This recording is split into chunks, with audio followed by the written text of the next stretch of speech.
Welcome back to Prime Morning. My name is Dua Akumia. It's time for Let's Talk Relationship. And you know that we started a series right here on Prime Morning, which is Secrets and Confessions.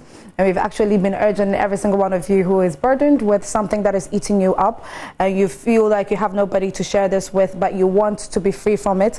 We've been urging you to share your stories with us. Some of you have brought in your stories, and we have tackled a few of them since we started the series right here on Prime Morning. Today, we are taking another story. Last week was very eye-opening. It was very insightful as well, and I know that a whole lot of you learned a lot from it. Today is going to be another mind-blowing segment when it comes to secrets and confessions. And so make sure you get interactive with us on all our social media platforms. You can go on Facebook, type Joy Prime without the TV, and we are live. Okay, so make sure that whilst you go on there and you're commenting, you share the link.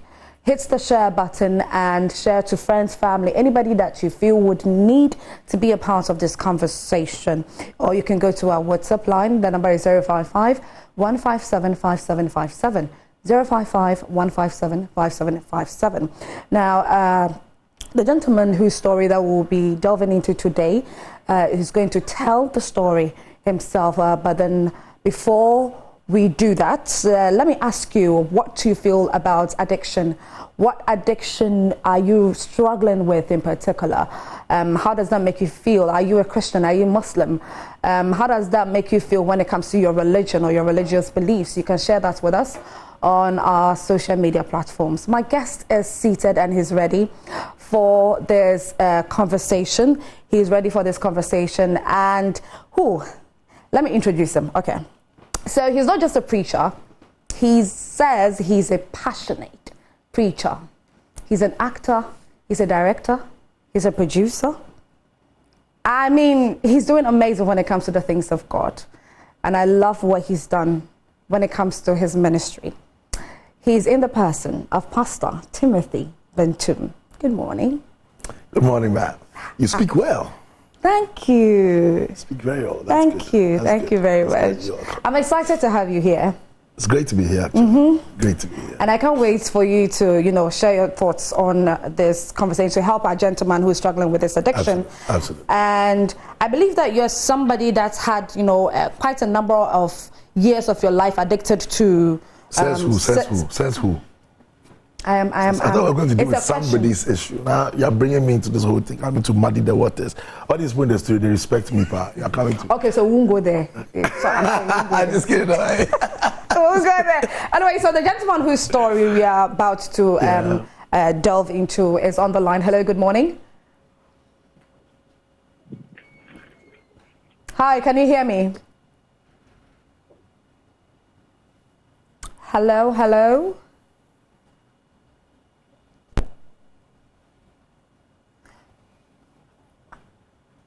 Okay, so we'll do our very best to come back and speak to you. So if it's a network problem, please position yourself properly so we can get this rolling. Pastor Timothy. Yes, ma'am. Let's go back to the addiction thing. I really want to know, before, in the world, when you were in the world, if that's how I should put it. I'm still in the world. You are still in the world. That's not part of the world. Okay, please explain that. Aren't you the world? Oh, Pastor Timothy, don't do that. I don't like what you are doing. I'm sorry. Go ahead. All right, shoot. Right. So I know that somewhere about 17 years of your life, I believe, you were addicted to things of the world, if in quote. Well, there was a 12-year cocaine addiction and about a 5-year weed addiction. So we started with the weed, and then we did a graduation, and then we went into cocaine. How did it start? I think that friends. Okay. I speak in a lot of places, and you would always hear that word come up, friends. Every time you speak to people who are addicted to one thing or the other, it starts off with a friend saying, a friend doing, a friend pulling you into it, So a friend, the first one was the weed addiction. A friend came and said, we're about to go do a drug abuse play. The friend said, well, to do the irony of it, going to do a play on drug abuse. He says, Charlie, for hire, this to know if you do, and then I end up not doing the play anyway. And so that led into a 5-year, bout of heavy addiction. Heavy. And then, Okay. All right, Pastor Benson, please hold on. We are going to continue, but our gentleman is back online. Hello, good morning. Morning. Hi, how are you? Can you hear me? Yes. How are you doing? I'm doing good. Okay. Would you love to introduce yourself? Maybe you wouldn't want to mention your actual name, so yeah.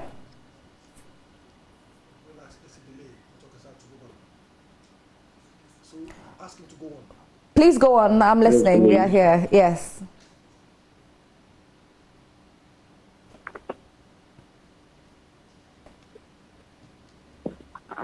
I'm a guy, age 32 years of age. And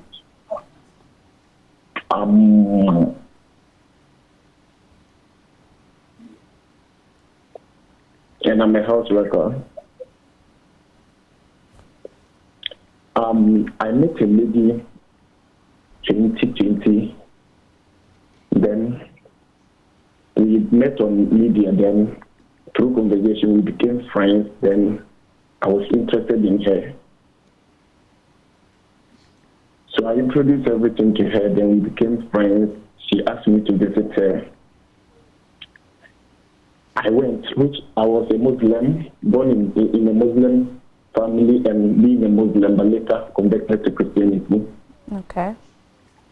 To that extent, I was made a deacon even in my church, which I was leading people, praying for them, which things were going on well with me. But which after the lady asked me to visit her so that as we trying to settle down with life so that we get to know each other face to face, I traveled from one region to another. When I went, I told her, like, as I'm coming, I don't want to do anything that will go contrary to the word of God. She agreed with me. Then I went there. From there, things couldn't hold on, I must be frank. We messed up ourselves. Then from there, life became hard for me. Then once she asked me to buy her something, so we did a transaction. Then they were to message that the thing was delaying through that her friend. No, the friend said something about her to me because she was angry with a friend that we were buying the something from. So she became angry through conversation. The lady called me, we were talking. Then the lady said something about me, my lady, which I don't want to open on air. Okay. So one day, one time, we're having an argument, which I used that word against her. She felt I betrayed her, which I agreed. And I pleaded with her severally. She said she has forgiven me, but we couldn't move in the relationship. I tried all my best, it couldn't. So I said, okay, if I'm trying all my possible best and it said no way, then let me find my way. I tried picking another lady. I picked the lady. I slept with the lady. After sleeping with the lady, since I don't have any love for the lady, I dropped the lady. I go in for another one, thinking things will get good. Things doesn't work. I went for the third one. Things doesn't work. Fourth one, things doesn't work. My guy. What is normally keeping me like having sleepless night, thinking all over? Whatever I'm doing, I'm having the mind of that lady. All that I'm doing, she was the one that I was with, and I don't go to any other lady in my life. But apart from her, any lady that I take, just to make pleasure and go. Because of that, my activities in the church has cut off. I don't know what to do. I always say I have three verses that I do use to motivate myself. But I ask, why is this thing keep on happening in my life? My first quotation is Isaiah 1:18. Isaiah 1:18 says, the Lord says, now let's settle the matter. You are stained red with things, but I will wash you as clean as snow. Although your sins are deep red, you will be as white as wool. Please, if this is what the word of God is saying, and I'm going through all this, why is my life on earth? I cannot do away. I cannot do away with the first lady, but keep on thinking that picking another lady who will make things good in my life, but continue fornicating day in and day out, day in and day out. I'm tired of my life. I don't know what to do. Even my pastor doesn't even know if they say I have a lady. My pastor will not agree with me. I can only hide things from men, but I can't hide things from God. I'm dying deep inside because of that lady, but things are not working. Which I continue fornicating every blessed day. Wow. Okay. Ooh. Mr. JJ, please stop crying. That's the reason we have started this series, is for stories like this. So we do our very best to help you out. I said that's the reason we have started a series like this on Prime Morning, to help stories like this, to help you, people like you who are going through issues like this. Okay, so I hope that you are going to be watching and listening closely, because Pastor Timothy Bentum is also here to help you out. Okay, so please don't cry. But I want to know, do you still go to church? At times. At times. When I go into those things, I feel like I'm odd among all those who are in the church. So how often, let's say in a week, how often do you do it? When it just comes to my mind, if I feel like. Okay. Brother Timothy. Hello. Yes, please. Yes, I heard you. Brother Timothy, do you have any question you want to ask him? Before, yeah. No, he just has to listen to the discussion, because we're going to have to unpack a few things and then find a way out for him. I don't think that I have a fair idea of what he's going through. And then I'm sure we can, by the grace of God, do some sort of diagnosis and, give some prescriptions as to exactly what to do. Okay. So there's a solution to his problem. Absolutely. So Mr. JJJ, there's a solution to your problem, okay? Mm-hmm. Okay, so please don't cry. Continue watching the show. All right. So it is fornication that you are having an issue with. Correct? Yes. Fornication. Yes, please. Ask him about masturbation. All right. Ask him about. So do you have any issues at all with masturbation? Do you masturbate? No, please. You don't. Ask so him it's about. One thing is that, like, the first lady, the moment I just thought of her, like, when I go out, because I'm not getting her, I'm no more with her. So I feel like going into someone will keep my pain down. Oh. And as you know, because more than even getting to 7 years before I completed NTC, I stayed away from ladies. Okay. And she was the very person I like. How would I put it? The one I started with, so all my heart goes into her. But because he felt like I betrayed her, then she moves away with me. Day in and day out, like, we don't speak. But you do come and watch my WhatsApp status, which I feel like going closer to her, but I can't. So I was thinking like going into different ladies will bring peace of mind to me. But like when I go in, permit me to say, for the fornication maybe I can't hide it, because I can only hide things from men, but I can't hide things from God. Yes. I'm deeply in pain because I thought like going into different ladies will bring me peace of mind. But I'll try, it won't work. But continuously, I'm doing this. Okay, so Rana, what I want to know is, have you by any chance had any suicidal thoughts? Come again? Have you by any chance had any suicidal thoughts with what you're going through currently? The network is great. I can't get you clear. Can you hear me? Yes, I can hear you now. Have you by any chance had any suicidal thoughts, suicide, that you want to commit suicide? Have you had any such thoughts? When She told me like she can't move with me. It got to a time I was not eating back. I never had like any suicidal thought within me. Okay. I always felt like eating food crowd will not even solve this problem. If I'm not at workplace, I'll only be indoors. And when I get to workplace, I'll only do what is pleasing me. But like I won't have the full concentration in the world. Okay, all right. Thank you very much. Please continue watching because we are about starting, okay? So hold on. Don't hang up, okay? Please stay with us right here. All right, thank you. Pastor Timothy. I just wrote here, it's not a flesh problem, but a heart problem, right? A heart problem. That's the issue. I mean, that is the issue. It's not a matter of what he does with his flesh. To understand anything, any phenomenon, you've got to go to the beginning. So how did it begin? It began with him sleeping with another woman. Yeah.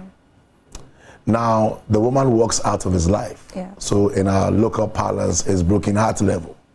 And because of where we find ourselves as a nation and the environment we're in, we downplay the issue of therapy. If he were in other jurisdictions, he would go through some degree of therapy, which would heal what he's going through.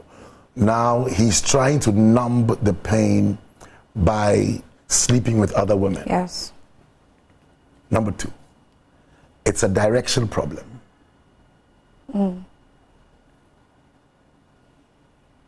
If you're not married, JJ, you've got no business. You see, it usually seems like, and I'm glad lots of people are watching us apart from just JJ. It usually seems like, what is this? You know, if you are not married, don't have sex. All right. It's like I need to know what I'm getting, you know, and I need to know what's coming into my life. I mean, you're not a car. You're not buying a house. It's a human being. That's number one. Number two, if you read Malachi 3, I believe it says you bring your gifts to the altar, you cry tears on the altar, and I don't listen to what you say. And then you ask me why. And then I say to you that you have been unfaithful to the wife of your youth. Other versions say you have been unfaithful to the partner of your youth. Other versions say you have been unfaithful to the spouse of your youth. Okay. When you were 18, when you were 19, you didn't have a spouse. That's what it means. It means that before you met the guy that you got married to, before you met the lady that said to you, okay, I would marry you, when you were 13, in the realm of the spirit, you were married to somebody. And the more you sleep with other people, you are actually cheating on the person you haven't met yet. I'm not making sense to you. Ooh. And so every time you do that, you are being unfaithful to the wife, the spouse of your youth. Of your youth. And that turns God's back away from you. Number three, every time you indulge in these things, you open yourself up to a lot of, like what he's going through now. That's just one side of it. The other side of it is, now when you get married, you are not satisfied depending on what happened in your life, and then you're calling people a 1 minute man or a 3 minute man. Doing comparisons here and there. I don't know. How do you call somebody 1 minute if you have not had 10 minutes or an 8 minute man or a 3 minute man or a 5 minute man? True. So now that becomes another reason for dissatisfaction in the marriage. But you see, what he needs to do first is to turn his focus away from satisfying the flesh, because that's what he's doing now, trying to numb the pain. It is not possible. It won't work. It won't work. What JJ is supposed to do is to move his compass away from the flesh and start focusing on the spirit. Now, somebody says to you, what is a practical way to do it? Timothy, stop talking about moving for the First thing you've got to do as a human being, these are my faults. You won't hear one secular song, so to speak. In my car, I don't even listen to the radio. I am very intentional about my ear gate, what goes inside me. I'm very intentional what I watch. So stay away from things that could possibly influence and trigger whatever it is. You okay. see, people would tell JJ, you can do it. Right. JJ, listen. Tell yourself you can do it. Yeah. But if you read John 15:5, I believe he says, I am the vine and you are the branches. Without me, you can do nothing. So the first point in his struggle is to accept that as I sit here now, and then that becomes a fertile ground for God to work. A bigger picture for him would be in 1 John 2:15-17. It talks about love not the world nor the things in the world. If anybody loves the world, the love of the Father is not in him. So what JJ is going through is only indicative of a deficiency in the love of the Father. Other versions will say the love of the Father, love not the world, things in the world. Anybody who loves the world, the love for the Father is not in him, not of the Father. So it's an affection for God that has been depleted. And that is what causes the distraction into other aim. So he needs to first off sanitize his phones, sanitize his environment, and believe you me, begin to starve his flesh for at least 7 days. Because he said he started off with the way he was strong with his Christian belief. He became a deacon in church. So meaning that he was even given a position in church due to how his commitment in church was. Yes, and the most committed people become the most attacked. Okay. That is why the commitment shouldn't be skin deep. It shouldn't be just done haphazardly. Yeah, because the issue there is you can easily become like the tanker that gives fuel to everybody, but the tanker has its own fuel tank. Mm-hmm. So you need to fuel your own tank, then that gives you the wherewithal and the ability to now go to other people to discharge fuel. Now, if you are a deacon, I can bet you my bottom dollar that he was a deacon, but he was bereft of a fellowship and a communion base. He didn't have a secret place culture. So he was doing it, maybe not for the cameras, maybe because he said he was a Muslim. Yes. And now he's come. So I don't want to say it, but maybe he needed an adequate dose of tutelage in the things of the Spirit, precept upon precept, line upon line, so he knows what to do first, what to do. We happily bring people into the fold, and we don't take care of their growth very systematically. There are people I'm dealing with, and you read Acts 1, and then you tell me what your thoughts are, you tell me what your lessons are, you tell me what your prayer is. So every Sunday there are people, I take their books and I look through why? Because that is the basis for growth, spiritual growth, that is. And when you begin to grow, it will start to show forth in your practical physical lives. So if he wants it to work, there's no magical wand I'm gonna wave. It has to be a decision to sanitize his environment, sanitize his phones, and actually do a fast. That's very important. Okay. Fast, you are worried for the young man who's about to go. I'm worried for JJ. He has to do a fast. I wish he were in a crowd, then I could help him out. But he has to go on a fast, 3 or 7 day fast. Right? Is the number of days significant in any way? Is the number for the fast? Yes, it is actually. Okay. It depends on what you're dealing with.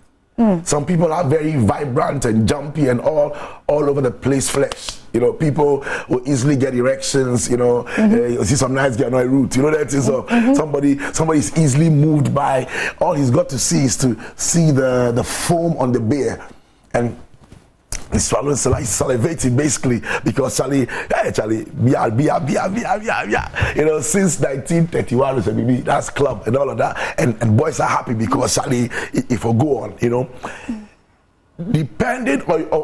depending on your degree of decadence, for want of a better word, or fleshly degradation, for want of a better phrase, you buffet your flesh and bring it under subjection.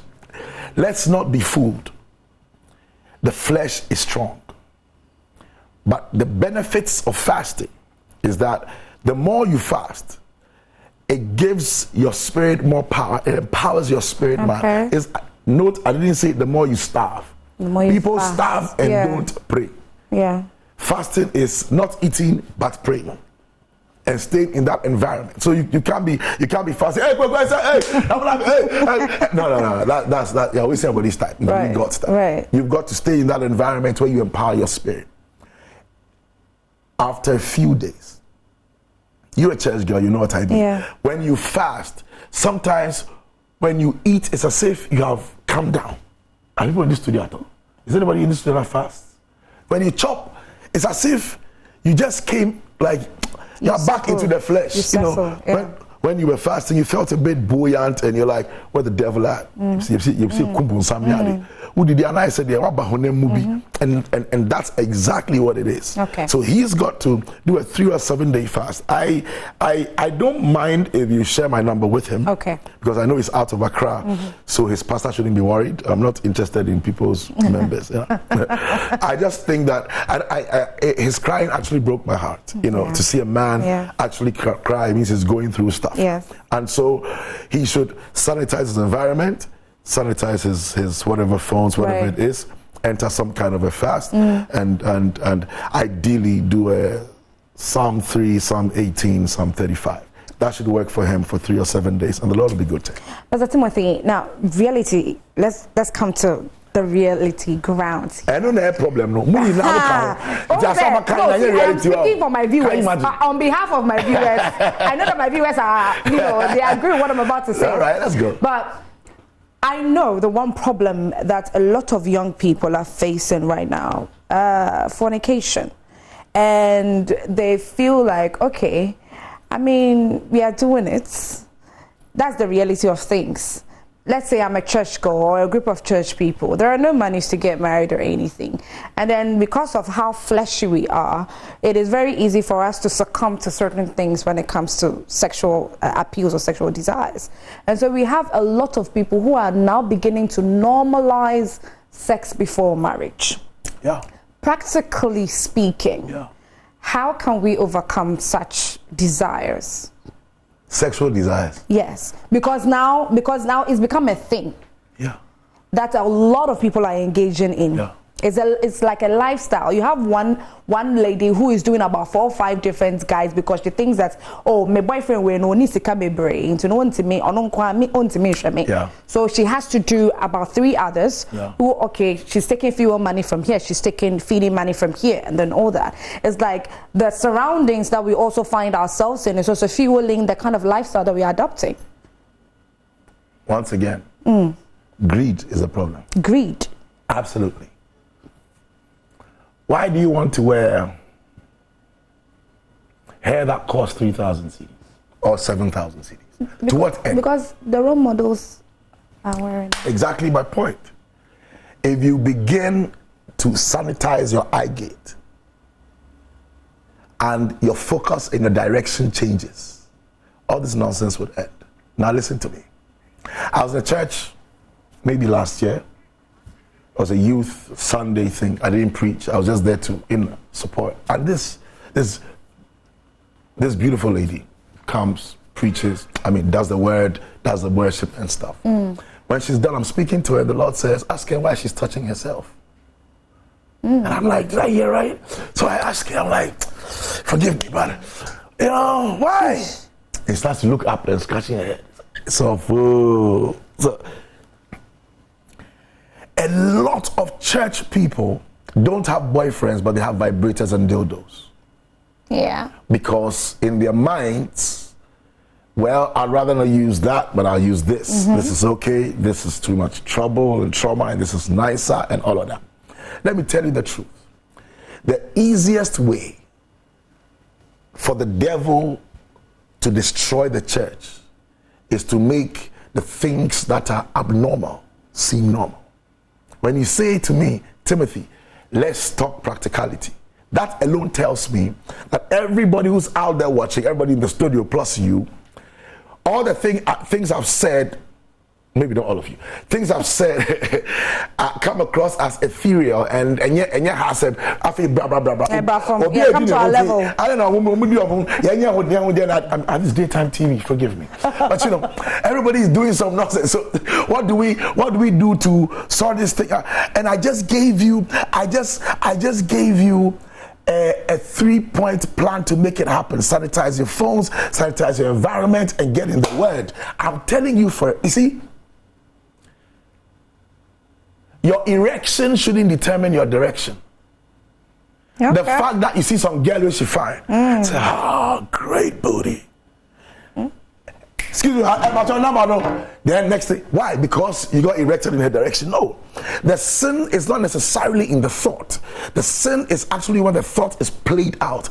But if you don't begin to deal with the spirit behind the thought, you are going to end up acting out the thought. As a man thinketh in his heart, so is he. If you begin to deal with the thinking, the so is he will be dealt with automatically. How do you deal with the thinking? That is why we need to start getting people to understand that sex before marriage is normal. It's abnormal. And I'm telling you, and I've told you, lots of divorces are happening and have happened because people slept with other people before they got married. And then some of them would go back to their ex because the sex was better there. But if you had stayed here till this guy came, this would be all the sex you know. And so there's nothing to compare it with. Right. So you are actually sacrificing your future on the altar of comfort and seeming I tell people, if a guy says he wants to marry you, tell him, oh well and good, I also want to marry you, but it ain't happening. Yeah. 85% of the guys will check out. Right. Say, how do you expect me to stay all this while? I'll be in a room with you alone. Exactly. Yeah. So don't be in the room with them alone. That's also like that. It's a whole, you know. But make sure that when the guy tells you, okay, I'm going to stay with you and not touch you till we get married, he's not touching somebody else and making out something. How do you make sure of that? Yeah. You women, you are like FBI and CIA and Mossad all rolled into one. I'm a married man, so okay. I'm a wife. Yeah. My wife. Clap for her. Hey, Mrs. Bentu, okay. My wife. My first 3 years of marriage, I respect myself. Why? Because my wife can look at you and tell her phone number. I don't do it her phone. And when she takes the phone, she will go exactly where the thing is and find that chat and find. Then there was no WhatsApp 15 years ago. It was text messages. And when you send a message, it will give you, okay, so 13 messages sent, 12 messages received, like text messages. Yes. And then I will delete the messages. When she comes, she'll go to the counter. Say, but only 2 messages on the phone, but the counter says 13 sent and 12 received. You know what I'm saying? I say, if a woman wants to know, this is on person and she's just deciding, no, let it be. Yeah. But if she wants to know, she will know. Because guess what? It's your future we are dealing with. The things you close your eye to today, you will pay dearly for tomorrow. And so understand that, and don't forget that you are trying to tell the man, let's not do this. Yeah. Don't get into that space and now, today I'm going to come, let's watch Netflix, because exactly. And before you know it, and once it happens once, there's no going back. And it's going on and on and on and on and on. And so I'm just saying, don't normalize sex before marriage. It is a lie from the pit of hell. And anybody who tells you, I'm a man, as for us men there, we're wired like that, that's how we are. And you're dumb kind of bono. Because if you are telling me that I should go and look at Solomon in the Bible, he had many wives. And so it's okay if a man would sleep around, and as for a man there, and all our mothers are even spoiling the whole marriage. Listen to me and listen good. There are some things that are biblical but are not fundamental. The fact that it's in the Bible doesn't make it something to do. Yeah, makes sense to me of how David sees a woman, sleeps with her, sends her husband, let them kill the husband, marries the woman. Is it biblical? It's in the Bible. Is it right? The fact that it's biblical, you look for the thread that runs through the Bible, whatever phenomenon it is. So if you are talking about the fact that men used to marry, in the beginning there was one man, one woman. In the end, in Revelation, one man, one woman. How? Jesus is the groom, the church is the bride. Right. One man, one woman. It runs through. Jesus spoke about it. One man, one woman. Any other thing that's a variation and a deviation from that particular cause is a lie from hell. It's not from no God. man is. The reason why they'll tell you that the ratio is 1 to 9 and 8 to 1 and all that. It's a joke. It's because men decided that we would have our own way. If every individual, I'm going to say you forgive me, if every individual decided to stay chaste until they got married, we will not have plenty baby mamas walking around that have tipped the ratio of men to women, and now we are blaming God for our idiocy. Whew. So much has been said. Okay, so this is the point where you have to send in your messages, okay? Because we will not be here for long. We'll not be here for long, all right? But let's read some comments on social media. God knows Robert Nyamado says, this is a serious studies going on here. God bless you, man of God, and the host. Yes, very serious conversation. Nick Ametito says, God bless you, Papa Timothy Bentum. Very deep. Please and please and please send in your messages. But Pastor Bentum, yes, ma'am. The gentleman said that when you were talking about the fasting part, he said that he's fasted for 6 months. You see, still seen nothing. Bro, listen. As I just told you, there's fasting and there's fasting. Yeah. When you are fasting and you still have your thoughts in a particular direction, you are wasting your time. You see, when Peter was in prison, the Bible said, and prayer was made for Peter.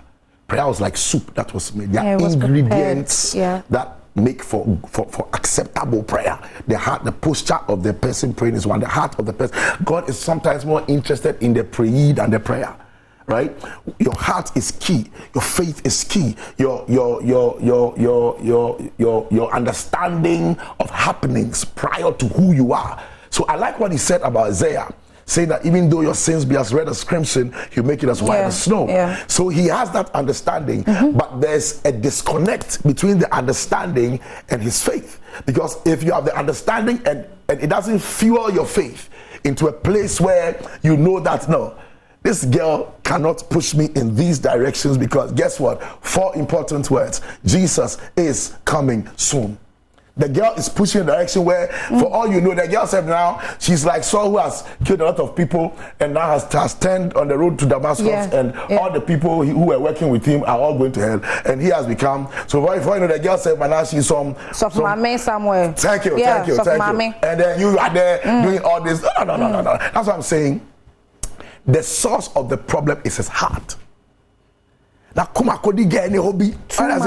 so he's trying to numb that pain. No. Face your fear head on. If the girl is around, call and say, I want to talk to you. You know what? Face your fear. And I'm serious. Talk to the lady. Say, you know what? I'm in a very bad place. Why so? The girl say, you know what? It's not going to happen. No matter what you do, that's it. And you agree and establish the fact. Say it's to yourself. You don't say, fact. And you shut that door. Then you invite the Holy Spirit. Say, Lord, help me. Lord, help me. Lord, help me. Yeah. Lord, God will never turn his back on you. Say, Lord, help me. The more you pray, I can tell you for a fact, your 6-month fast, I know what kind of fast it was. But it's not possible to dry your flesh and starve your desires for 6 months in an atmosphere of holiness and purity. He cannot tell me, say, it's okay. No, something went off. Absolutely. Something went off. Absolutely. He has to retrace his steps to the altar. He's got to sanitize his thing, fear God again, come to a place of fasting within the ambit of the provisions of God. We're talking about praying. You see, there's something called the gates. They're called the portals. 12, 3, 6, 9, 12, 3, 6. That's why it says you fast 6 to 12. We could have said fast 6 to 11 or 6 to 1, or there's a reason for those portals. In the early church, where the disciples, now apostles, came to the gate called Beautiful, the Bible says they were going at the time of prayer. And you see, Islam is cued from the Jewish religion, from Judaism. So the Muslims pray 5 times, they have times of prayer. It comes from the Jewish religion.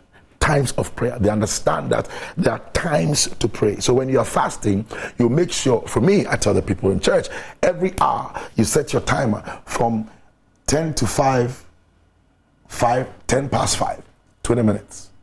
10 to 6, 10 past 6, 20 minutes. 10 to 7, 10 past 7. So by the time you are done with your day, you would have prayed at least 3 hours. Yeah. And it's the consistency. I'd rather pray for 10 minutes every hour than pray for 4 hours once and not pray for 2 months. Not pray again, yeah. So it's the consistency. You cannot be inviting God in huge doses into your life and still harbor and still accommodate darkness, because light and darkness never meets. Happen. It never meets. Pastor Bentum, now let's come to one question, okay? Same question, but 2 different sides. First one, speaking in relation to fornication.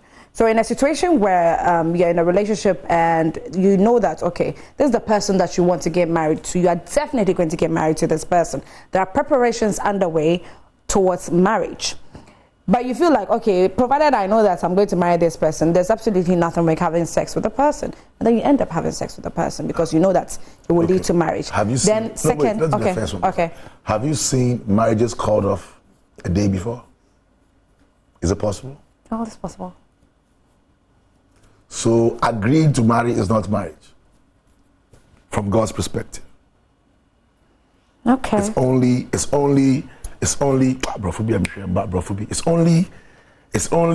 only made whole. It's only done. There's some English word that's not coming.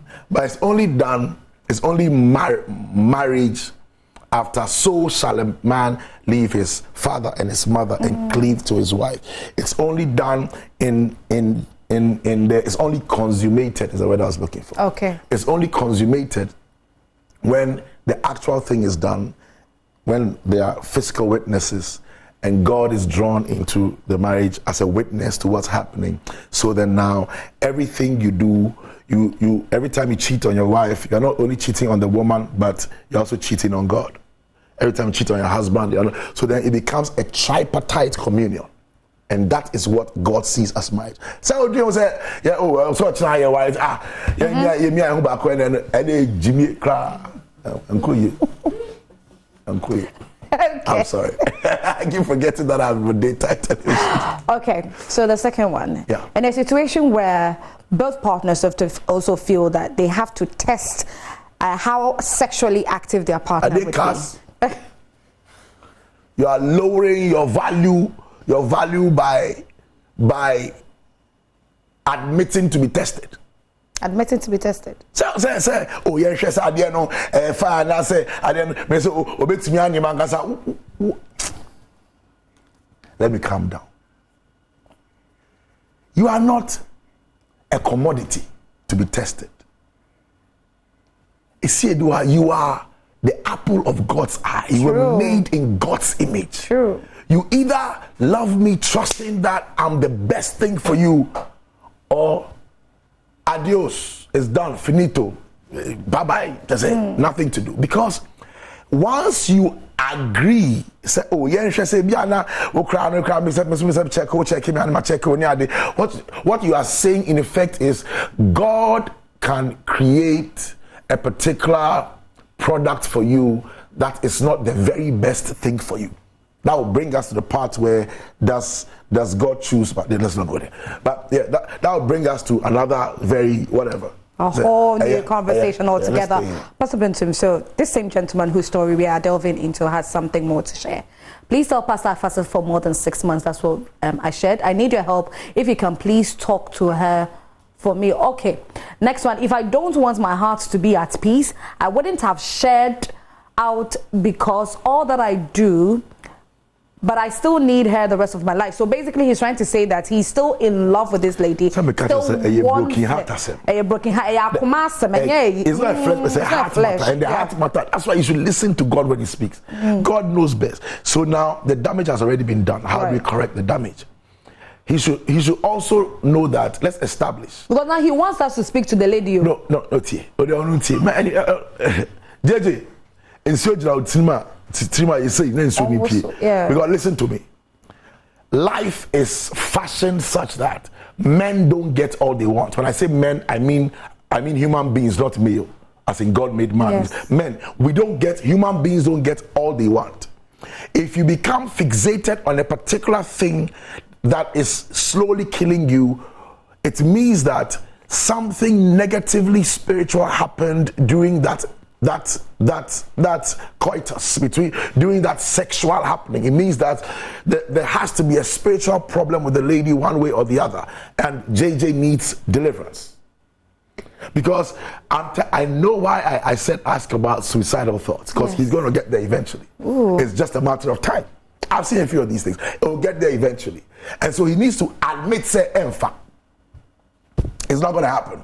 So how do we retrace our steps back to a place of peace and then take it from there? You cannot hinge your life. What happened to God?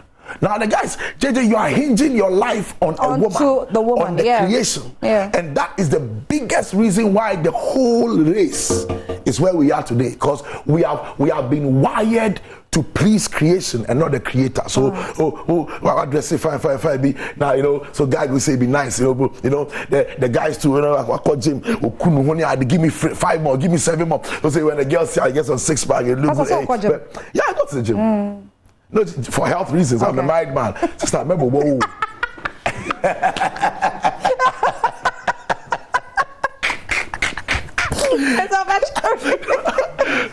Okay, Pastor, yeah. No, you know what I'm saying? Yeah. You need to, where we are is because that's what people have done. We have been socialized to now it's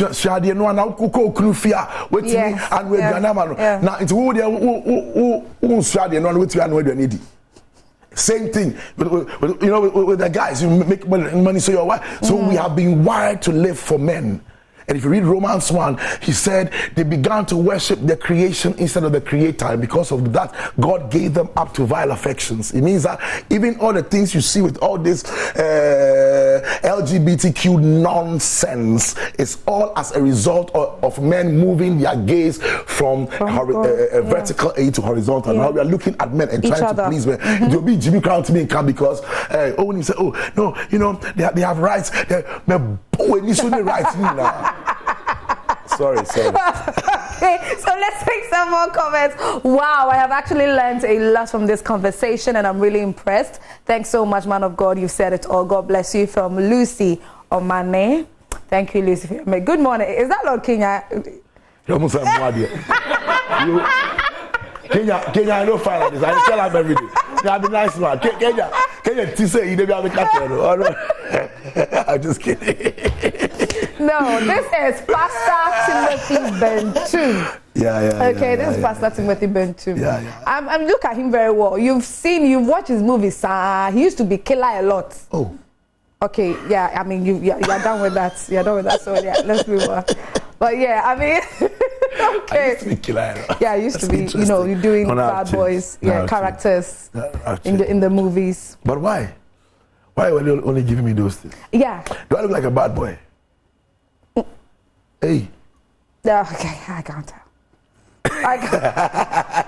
But interestingly, speaking about that, there was a post that I saw about you that you mentioned that you're not going to do kissing scenes anymore. Yeah, no kissing, no touching, no nonsense. No. Because I think that, when we're talking at the very beginning, you said the role models that people look at. You remember? Yeah. About the hair and all of that. Yeah. A lot of people are not very grounded in their decisions.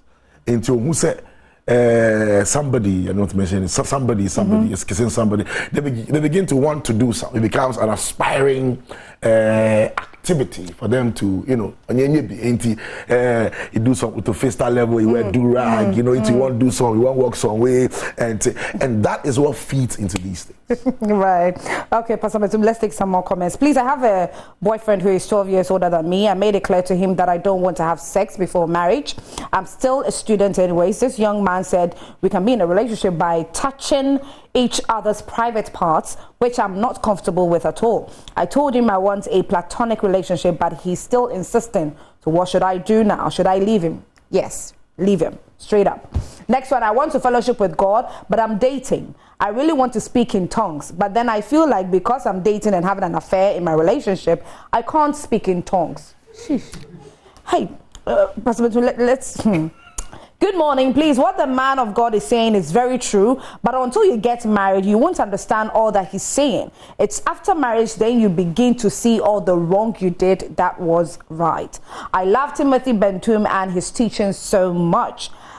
Next one, I got married a few years ago as a young guy, and I can say that if you really want to get out of fornication, it's very possible and it's easier. It's very, very possible. Very possible. Pastor Bentum, fortunately, this is all the time that we have for this conversation. But please, you come back for us to finish the conversation because it's very broad. But then, please, before you go, kindly put your number out there because I believe JJ. Me. Yeah, if you don't mind. That is if you don't mind. Please okay, social media. No, it's Timothy Bentum. Okay. Timothy Bentum, Grace Avenue on all platforms. Grace Avenue and Timothy Bentum everywhere else. I think that the church number is 0599. Okay. Yes, on those ones. You know, let's Timothy Bentum everywhere, all the social media platforms, and Grace Avenue, all the social media platforms. 780651 0599 780651 0599 780651, and you get to talk to me. Pastor Timothy, thank you so much for being here. It's been great having you. Great conversation. Like I said, you'll come back. Yes, you definitely come back. Yes, right. Viewers, thank you for your messages and being a part of this conversation. I hope that you've learned a lot from this. Don't tune out. We are not done yet, okay? We are still right here on Prime Morning. My name is Asir Dua Akumiak.